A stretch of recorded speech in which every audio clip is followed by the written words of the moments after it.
think one of the most unappreciated things about Thailand is just how prosperous and fertile the countryside here is. It provides a lot for its people and a lot for the people around Asia. My final 2 days riding through these rice fields remind me just how much I loved rural Thailand. And my ankle was also responding well to it. As you can see, it's puffed up a bit, but there's not a lot of pain there to go with it.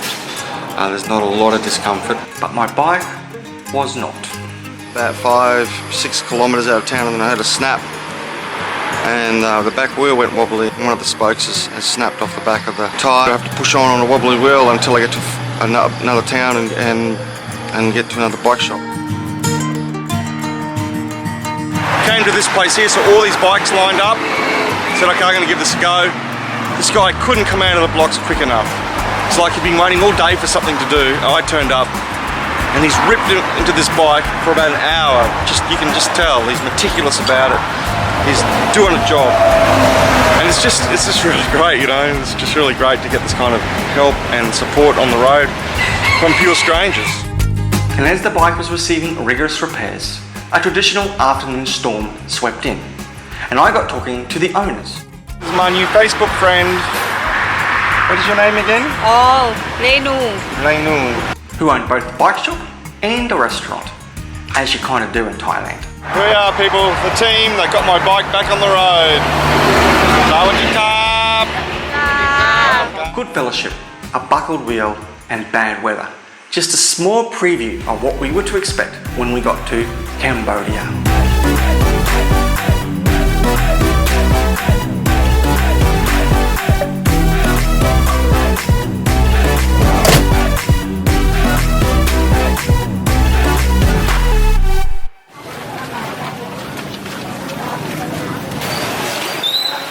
So I was supposed to meet Gift here at 7 o'clock as soon as the gates open to get through into Cambodia and head straight to Battambang. I got here at about 5 to 10 past 7 after leaving Gift back in the room, but now heading towards 8 o'clock. I don't see him anywhere. Maybe he's gone through, I missed him somehow, or whatever, but don't go through now. I won't be getting to Battambang until late tonight. So I decided to go on through the border, leaving Gift to his own devices. So we're on our way to the Cambodia border. Man, I'm curious about Cambodia. I'm really curious, so I'm ready for it. Cambodia, here I come. So we pull up to the border and I'm just bum rushed by all these people. We saw your Australian friend we saw and talked to your Australian friend already. Because when they approached the Australian friend, he told them to. And then the guys come at me and they're like, oh look, it's gonna cost you 100 baht to be able to go over the border. And I'm like, wait, I don't have 100 baht, but I have 500. They were like, yeah, it's gonna cost 500 baht. And I start heading down over to Thai border. Passing through immigration now into Cambodia, and this is the craziest crossing I've ever taken. No man's land here goes for about 500 metres, half a kilometre, and there's just chock full of people, and buses and trucks and people with lorries with smelly fish and all that stuff. And along here there's also some resorts with casinos, right, which is totally crazy. So I go through the Thai part of the border. This guy was like, oh, okay, yeah, I can get you to so-and-so place for 2,000 baht. And at that moment, I started realizing, I'm like, oh, fuck. These guys are taxi drivers. And I finally was able to meet up with Jason. I was so annoyed. All right, explain what happened when you tried to get through the border. Let me put it like this. Because at some point I realized, why are you trying to take me through? So in other words, Gift got gypped and ripped off. This is me going into Nigerian mode. Now this is Nigerian mode. This feels a lot more like that. And this is me going in Ipswich mode. So let's do this. Let's do this Cambodian thing. Get this shit out. God, dog. Jason had managed to hook up a ride to get me from the border out to Battambang. Oh yeah! Shredding the streets. Shredding these streets! Truck full of fish. He doesn't think it's fish, don't stink. The roads initially in Cambodia were actually quite good, as I came across nearly every type of motor vehicle you could imagine, not to mention the livestock. So we get out there and go inside the hotel. They're like, hey, do you have a reservation? I'm like, no, I don't have a reservation. And I was like, yeah, I'd like to make one. And they're like, yeah, okay, that's not a problem. It'll be $100. And I'm like, what? It's almost like the reminder of what it's like to be in a lower income country in reality, where everyone's trying to hustle you. So the krill, I think is as it's called, not the people from Captain Marvel and Guardians of the Galaxy, but the krill is so devalued out here, they just use all USD stuff pretty much. I mean, they even use Fahrenheit. And they drive on the right side of the road. Now about 40 kilometres within inside the Cambodian border, the road suddenly went to ruin in a huge way. Alright, so after 25 kilometres of this terrible road, pretty worn out from the riding, I just pulled over at this random place that just got my attention on the side of the road. This little shop. I'll go into more details later because it's radically shaken me, to tell you the truth. But I have to get going, I have to keep going on the road because the same as yesterday, I'm racing against another storm. She looks a bit dark and a bit nasty.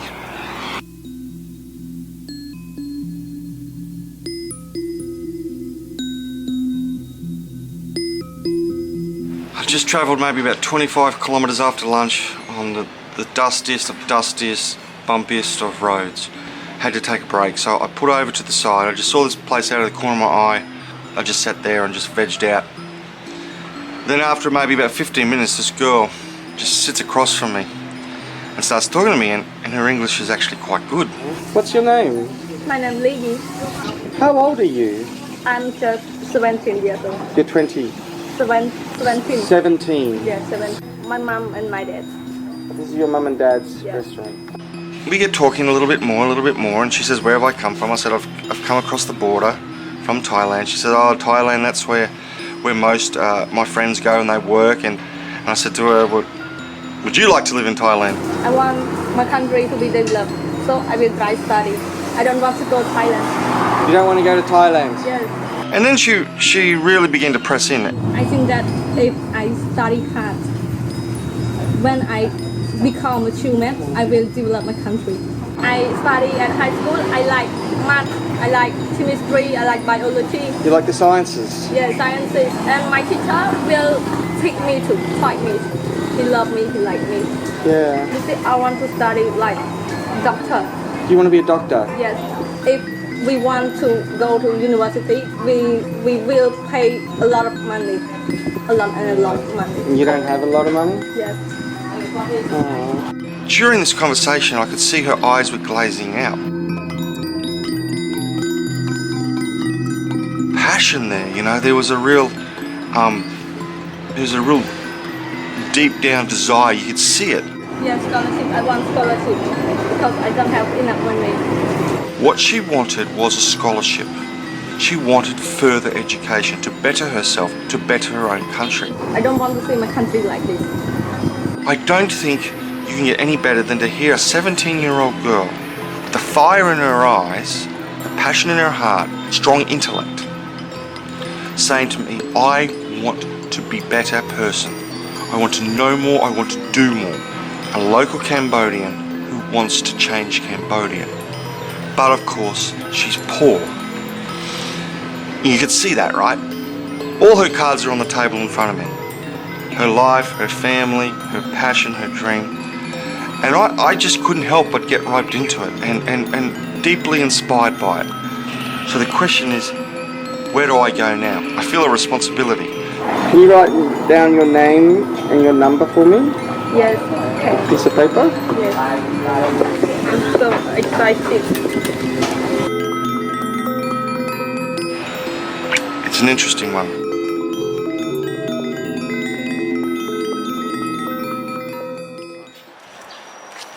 Now, Gift had spent most of that night whinging and complaining about how Cambodia was a country full of scammers, and I knew that wasn't the case. So I decided the next day it was his turn to have a go on the bike.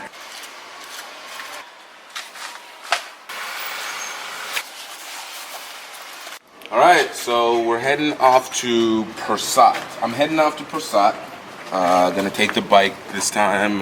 This will be the first long bike ride I've done since we left Jora Bora.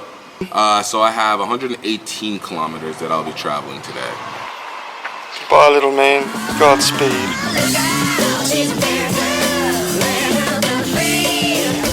Man, I'm in a good place. This is fun. All right, so finally got some data on my phone. These guys just got me set up. Just give them a hi for my people out there. Met some great people.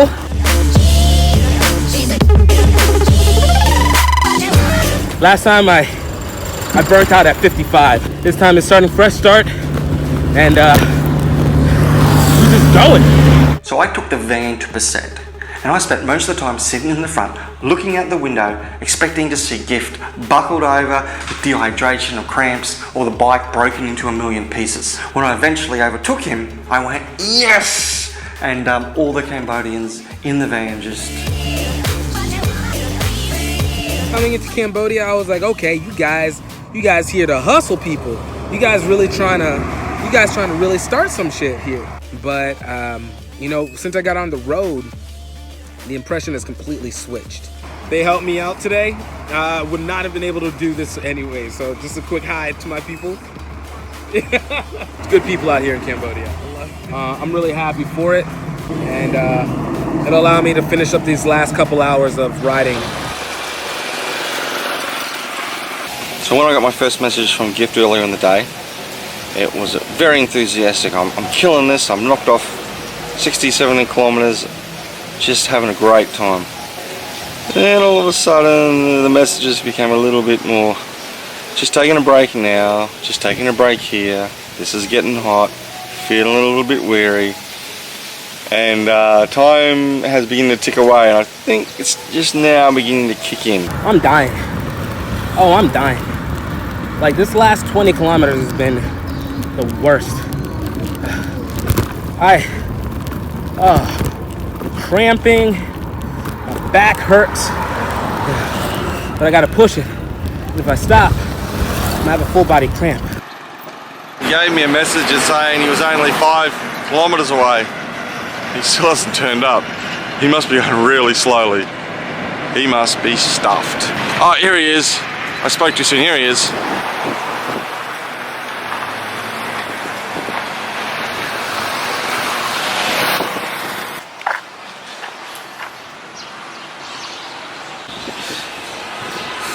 There's water. I'll throw you in the pool if you want. No, you probably drown. Can I get you to get me some chicken fried rice? Right. Can we order some fried rice? I think that we have there. Oh no, but the corner there actually. The shop is not open. We open in the morning. So I went up to my room to get him some water and food, came back downstairs and ta-da! Anyone see a black guy lying around here? Stuffed, completely stuffed? Alright, so the bike ride was actually really good. I eventually found him in the restaurant the guy had pointed out to me earlier, looking as fresh as a daisy. In my mind, I was still thinking of the 55 kilometers that we did from... Alright, up and at 'em again. It's about 6:30 in the morning, and this is truly the best time of day to go cycling. As you can see, it's a little bit light enough to see everything, but still crisp and cool. And particularly this morning, you can see how beautiful the terrain is here. The rice paddies, everything's so green and lush and nice. Today we're pushing through, hopefully all the way to Phnom Penh, and where we're going to catch up with Kampuchea Balopp, but also a special little surprise is waiting for us. So I'm loving this. This is the moments I love the most.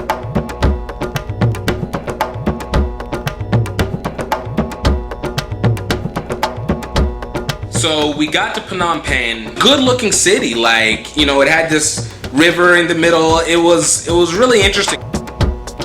You know, it had a very regal look to it.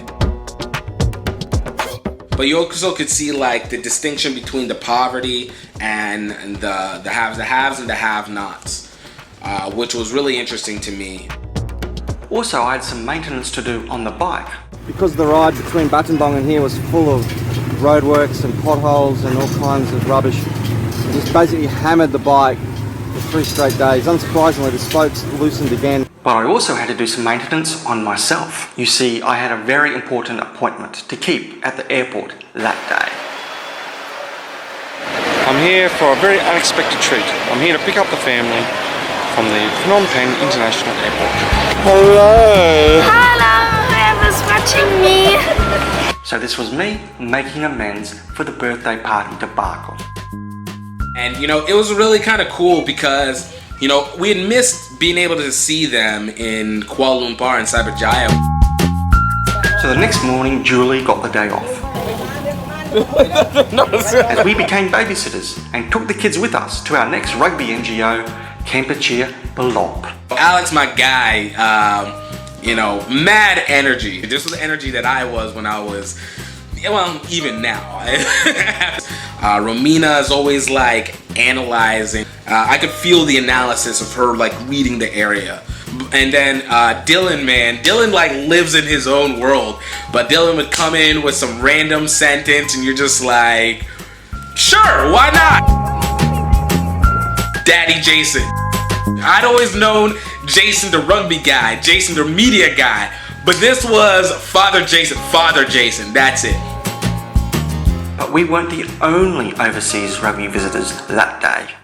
We're out here in Phnom Penh, Cambodia to be able to watch the Kampuchea Balopp rugby group do their thing. And we got a little bit of a surprise added onto it by having the Singapore Valkyries coming up. We actually met with them early in the trip whenever we were in Singapore. A little bit of inter-country training and diversity. I've been wanting to come to Cambodia, and particularly the Kampuchea Balopp, ever since I started Rugby Lovers Guide to Asia. But now I'm here, I'm super excited and super impressed seeing what I'm seeing. Alright, so Kampuchea Balopp actually is an initiative which has youth development through rugby, through sports, in Cambodia for disadvantaged children. We actually have met many different NGOs. Some were orphanages, some were disadvantaged background NGOs, scavengers, you know, mentally disabled or physically disabled kids. Our coach goes to each NGO every day, alright, and they put out a group of kids by 20 or 25 kids for 2 coaches, alright? So we have 1,000 kids and we have 60% of them are girls actually, which is fantastic. Rugby is starting to develop here in Cambodia for women as well. Cambodian women, well, we've always been rough, you know, because we had a rough childhood. Some of them were living on the street, so of course we learn from all of that and makes us tough women. Are they tough rugby players though? Yes, very tough. How tough are they? Very, very, very tough. But when I first started, it wasn't really that popular among girls. Cambodia is another, but it's still a very conservative country. I think we have to start with changing the parents' point of view on sports. So it's still developing slowly but surely. And with all these events like KB Day happening throughout the year, I think it has a future actually. What's your name? How are you? My name is Rachana. What's your name? My name is Sokchan. You like rugby? Yeah. Yeah? Yes. How old are you? How old? Yes. 20. 12. 12 or 20. 12? 12. We're going to photo. What we're trying to do with them is just, you know, very simple games and, you know, let them have a little bit of fun. I think that's the most important thing. They look very happy, That's good. I mean, that's why you do it, right? Smile on their face is also a massive reward for us and for the people who take care of them. And it's good. You can bring a little bit of happiness in their life. That's great. Today was a social inclusion day, you know, girls from Singapore, girls and boys from all around Cambodia NGOs, and a fantastic morning of sports and rugby. How rugby reunites people together. Hey, can I get a Cambodia in 3? 1, 2, 3!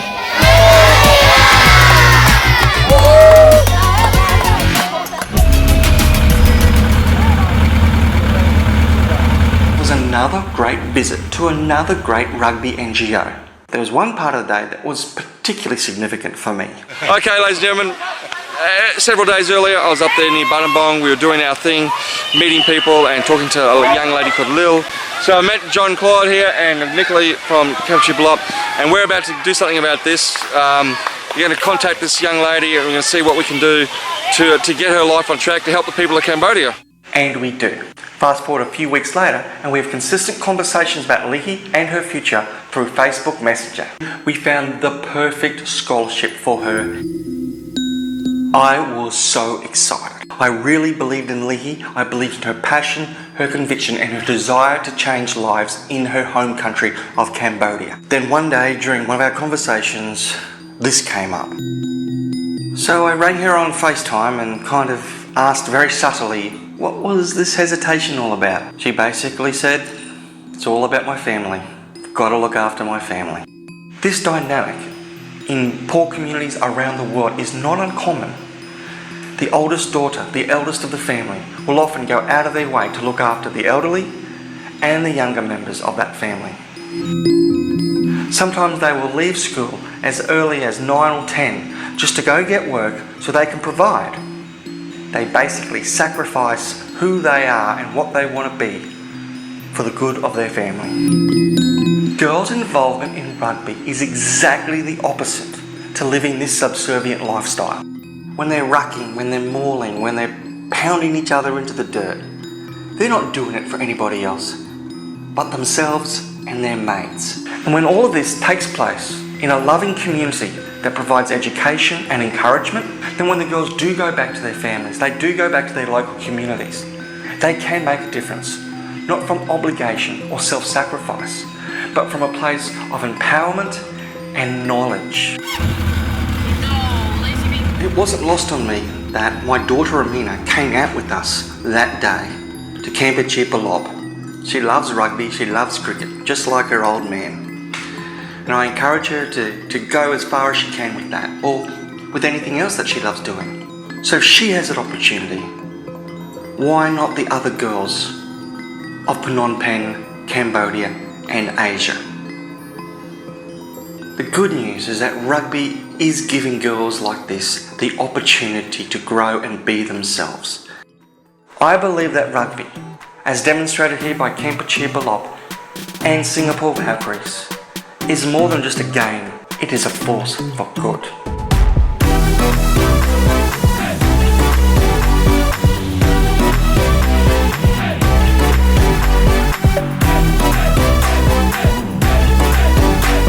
We're on the road again, ladies and gentlemen, leaving Phnom Penh, Vietnam. It's just, the mud has just got so thick. Flooding is real out here. We're in Vietnam!